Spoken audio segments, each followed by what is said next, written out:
Kami percaya kepada Allah yang tidak terbatas, tetapi Engkau mau membatasi dirimu dengan menjadi manusia melalui proses kelahiran kedatanganmu ke dalam dunia untuk mengangkat kami yang lemah ini Tuhan, yang terbatas ini, yang penuh dengan kefanaan ini. Boleh Engkau layakkan kami menjadi anak-anak-Mu. Terima kasih Tuhan. Sebentar lagi kami akan mendengarkan firman-Mu tentang Kristus yang adalah pribadi Allah sendiri, di mana Engkau mau menjadi manusia karena begitu mengasihi setiap kami.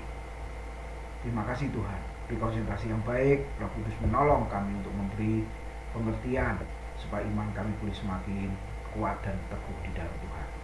Terima kasih, dalam nama Tuhan Yesus kami sambut firman Tuhan. Amin.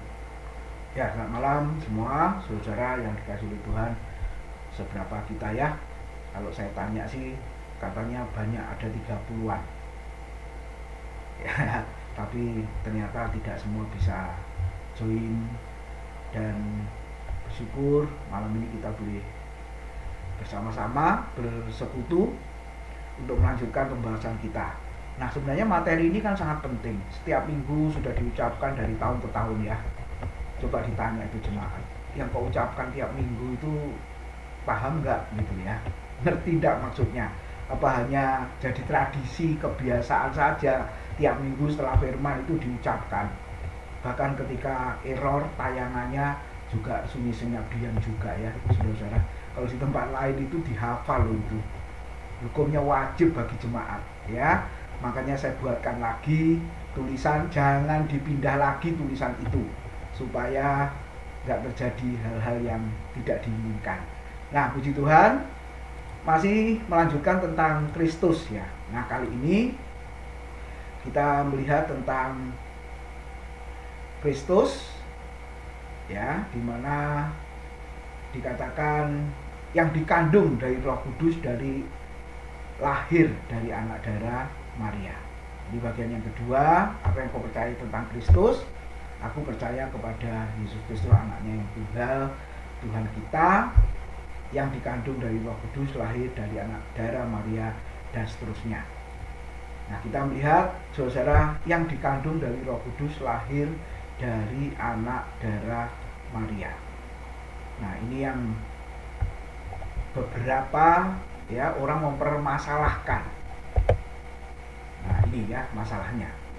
Apakah Yesus itu sama dengan Roh Kudus? Apakah Yesus itu berasal dari Roh Kudus? Ya.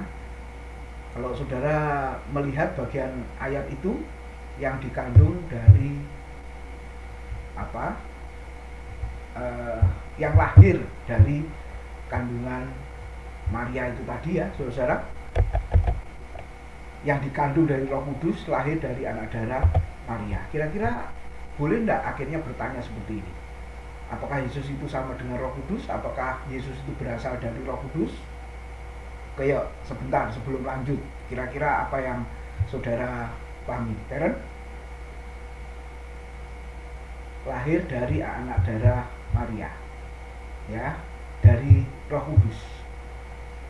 Berarti Yesus sama dengan Roh Kudus? Atau Yesus berasal dari Roh Kudus? Atau bagaimana? Nah, sulit toh, saudara. Ya, apa kira-kira Karen?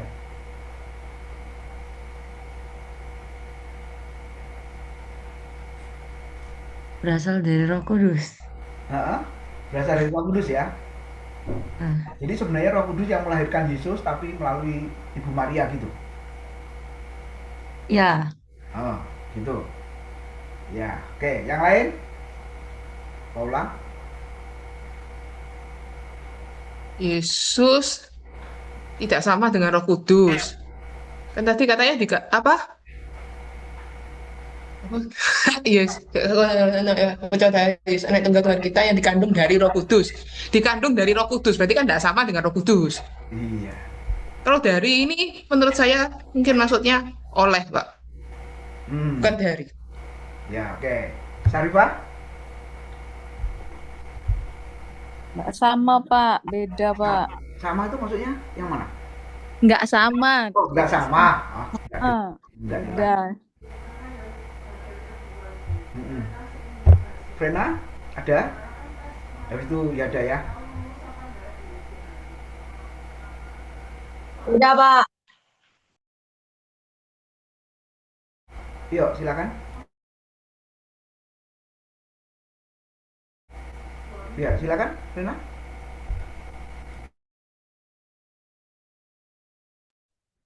Beda, Pak. Pak Tim. Sorry. Oke, ya ada, ya ada. eh Dari ini mungkin maksudnya perantara ya. Perantara. Ya, Oke. Jadi sekelas teolog yang katanya ngerti bahasa Ibrani Yunani, yang lalu kan viral, ya nggak saya sebut namanya, seorang ibu, dia bisa mengatakan, menyimpulkan kalau begitu Yesus itu ya sama dengan Roh Kudus katanya, berdasarkan ayat yang kita akan renungkan bersama pada malam hari ini. Nah, coba kita lihat ya, saudara-saudara. Jadi masalahnya apakah Yesus itu sama dengan Roh Kudus? Apakah Yesus itu berasal dari Roh Kudus? Jawabannya memang bukan. Yesus itu sama dengan Roh Kudus? Bukan. Pribadi yang berbeda. Ya, kita sudah belajar tentang Allah Tritunggal, ketiga pribadi yang berbeda. Lalu apakah Yesus itu berasal dari Roh Kudus? Tidak juga. Kalau menurut 1 Yohanes 5 ayat yang ke-7 itu, di kekekalan sudah ada 3 pribadi. Ya, tidak saling mana yang dulu kemudian yang berikutnya, tidak ada itu. Oke, kita lihat Matius 1 ayat 20-21. Nah, melihat ayat ini ya. Tetapi ketika ia mempertimbangkan maksud itu, malaikat Tuhan nampak kepadanya dalam mimpi dan berkata, Yusuf, anak Daud, janganlah engkau takut mengambil Maria sebagai istrimu, sebab anak yang di dalam kandungannya adalah dari Roh Kudus. Bukan anak yang di dalam kandungannya adalah Roh Kudus. Ini kata dari ini penting sekali, saudara ya. Kalau kita tidak memperhatikan, tidak mengerti, ya akhirnya seolah-olah mengatakan anak yang di dalam kandungannya adalah Roh Kudus. Nah, berarti Yesus sama dengan Roh Kudus. Padahal tidak seperti itu. 21, ia akan melahirkan anak laki-laki. Bukan ia akan melahirkan Roh Kudus, tidak ada. Dan kau akan menamakan dia Yesus karena dialah yang akan menyelamatkan umatnya dari dosa mereka. Nah, sekali lagi, ketika dikatakan anak yang di dalam kandungannya dari Roh Kudus, ini bicara pekerjaan Roh Kudus sebenarnya. Pekerjaan yang seperti apa? Coba kita lihat. Lukas 1, 30 sampai 31 dan ayat 34 ya. Kata malaikat itu kepadanya, janganlah takut, hei Maria, sebab engkau beroleh kasih karunia di hadapan Tuhan. Sesungguhnya engkau akan mengandung dan melahirkan seorang anak laki-laki, dan hendaklah engkau menamai dia Yesus. Kata Maria kepada malaikat itu, bagaimana hal itu mungkin terjadi karena aku belum bersuami? Jadi pekerjaan Roh Kudus dalam hal apa ini, saudara? Nah, bukti pekerjaan Roh Kudus ayat 34 ya, dapat mengandung bayi sebelum hidup sebagai suami istri. Nah, ini sebenarnya jawabannya. Jadi belum hidup sebagai suami istri, bagaimana Ibu Maria itu bisa mengandung? Ya, kalau sekarang sih nggak heran, belum hidup sebagai suami istri sudah mengandung anaknya kembar lagi, mungkin, saudara. Nggak heran. Tapi konteks ayat itu benar-benar kesucian hidup, ya, saudara, itu dijaga. Kesucian pernikahan itu benar-benar dijaga. Makanya bacaan kita, ya, kitab Kejadian itu selalu siapa itu disebut tidak pernah bersetubuh dengan laki-laki. Oh, sampai dijelaskan begitu ya, kalau dinyatakan seorang perawan itu. Nah, jadi kita melihat apa pekerjaan Roh Kudus di dalam kehidupan Maria, dapat mengandung bayi Yesus sebelum mereka hidup sebagai suami istri. Sebab Maria bertanya, bagaimana hal itu mungkin terjadi karena aku belum bersuami? Bagaimana hal itu mungkin terjadi? bagaimana hal itu bisa terjadi, mengandung karena aku belum bersuami. Nah, ini yang dimaksud sebenarnya. Nah, yang kedua, kita boleh melihat bagi Allah tidak ada yang mustahil. Bagi manusia tidak mungkin. Ketika sudah menikah, hidup sebagai suami istri, pasti bisa mengandung dan melahirkan seorang anak. Tapi bagi Allah di situ tidak ada yang mustahil. Walaupun belum hidup sebagai suami istri, toh bisa mengandung dan melahirkan seorang anak. Dan itu khusus ya, terjadi kasih karunia itu diberikan hanya kepada Maria. Nah, coba lihat contoh-contohnya. Kejadian 18 ayat 9-15 kalau saudara baca. Abraham dan Sarah itu telah tua dan mandul. Tapi lihat, saudara, bisa mengandung dan melahirkan seorang anak laki-laki yang namanya Ishak di masa tuanya. Ya. Terus kalau kita melihat jauh ke depan, dari keturunan Ishak inilah saudara nanti akan lahir Kristus.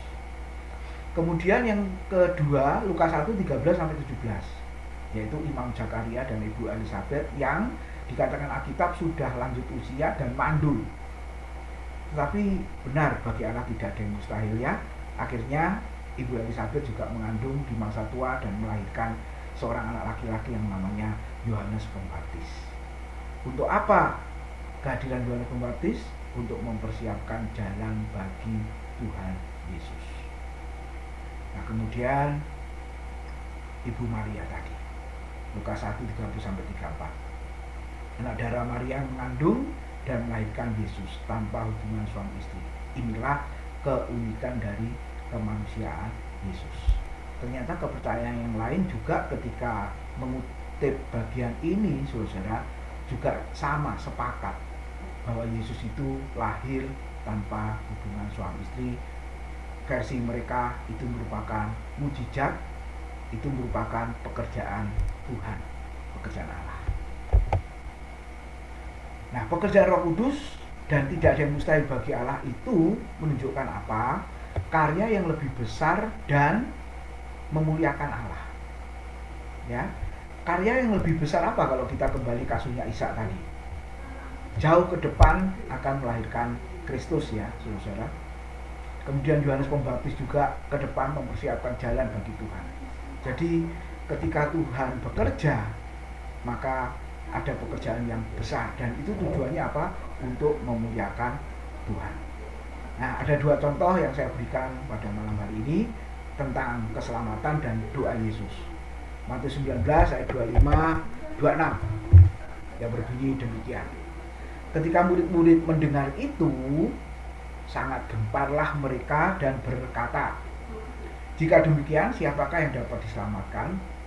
Yesus memandang mereka dan berkata, "Bagi manusia hal itu tidak mungkin, tetapi bagi Allah segala sesuatu mungkin." Ini konteksnya tentang apa, saudara?